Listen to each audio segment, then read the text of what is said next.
चला जनजी पोरांनो, ही मटण थाळी नक्की कशी खायची चला दाखवतो. सगळ्यात पहिल्यांदा भाया अशा मुडपून घ्यायच्या, अशा वाट्या बाहेर काढून घ्यायच्या. अशी मस्त भाकरी चुरून घ्यायची, मस्त रस्सा भाकरीवरती टाकून घ्यायचा. अशी मस्त लिंबाची धार त्याच्यावर पिळायची आणि असं मस्त कुस्करून खाऊन टाकायचं.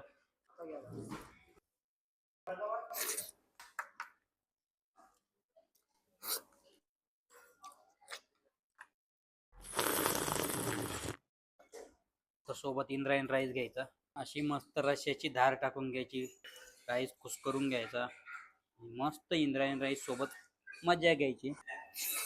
असं मस्त राईस खाता खाता त्याच्यासोबत एक पीस पण खायचा.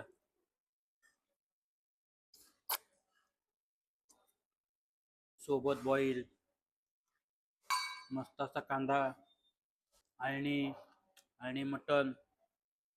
असं मस्त जेवण झाल्यावरती सोलकडीचा आनंद घ्यायचा आणि वाटलंच तर अजून परत मागवा. असं मस्त पाणी पिऊन झाल्यावर ढेकर द्यायला विसरू नका.